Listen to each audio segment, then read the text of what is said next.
माता पार्वती ने क्यों दिया गौ माता को जूठन खाने का श्राप। एक बार की बात है, जब भगवान शिव और माँ पार्वती समुद्र के किनारे विहार के लिए गए। इस विहार के बीच में शिवजी के मन में एक शरारत आई। उन्होंने कहा कि देवी पार्वती, मुझे अचानक आवश्यक काम से जाना पड़ रहा है। मैं यह कार्य पूर्ण करके अभी आता हूँ, आप यहीं मेरी प्रतीक्षा करें। असल में शिवजी पार्वती को परेशान करना चाहते थे। यही छेड़खानी ठिठोली शिव पार्वती के दाम्पत्य जीवन को सबसे अनमोल सिरा है। यही उनकी कहानियों को सबसे रोचक और रसमय बनाता है। शिवजी की बात मानकर देवी पार्वती अकेले ही तट पर बैठकर उनकी प्रतीक्षा करने लगी। इसी तरह शाम हो गई। उस दिन तीज की तिथि थी।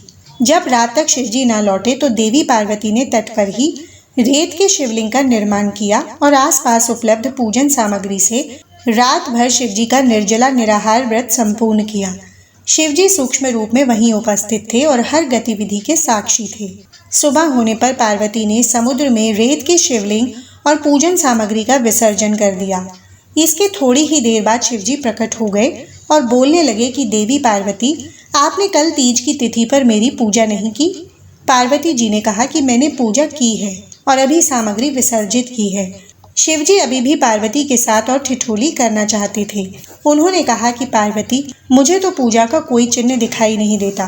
अगर आपने पूजा की है तो प्रमाण दीजिए।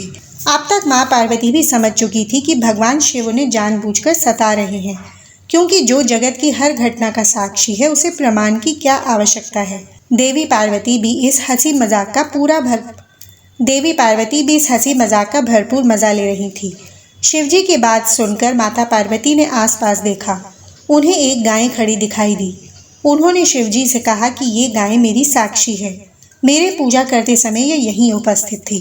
शिवजी ने गाय से पूछा कि क्या पार्वती ने पूजा की है। गाय ने ना में सिर हिला दिया।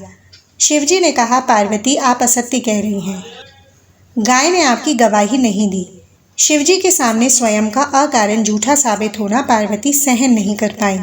उन्होंने उसी वक्त गाय को श्राप दिया कि तू दिव्य जन्मा है, जगत कल्याण के लिए प्रकट हुई है, इसलिए जनहित के लिए तेरे गुण यथावत रहेंगे, किंतु जिस मुंह से तूने झूठी गवाही दी है उससे दंड भुगतना होगा। झूठ बोलने के कारण अब से झूठन ही तेरा आहार होगी। इस तरह झूठ बोलने से गौ माता क्रोध की भागी बनी और आज तक उनकी संतति अच्छा भोजन प्राप्त होने के बावजूद जूठन खाने के लिए बाध्य है। ये कथा हमें बताती है कि असत्य भाषण कितने गंभीर परिणाम हो सकते हैं। साथ ही दाम्पत्य जीवन को रसपूर्ण बनाकर मधुरता से जीवन यापन करना भी सिखाती है। आशा करती हूँ आपको ये कथा अच्छी लगी होगी। वीडियो अच्छा लगा है तो वीडियो को लाइक और शेयर करें और ऐसे ही धार्मिक कथाओं के लिए हमारे चैनल को सब्सक्राइब कर लें।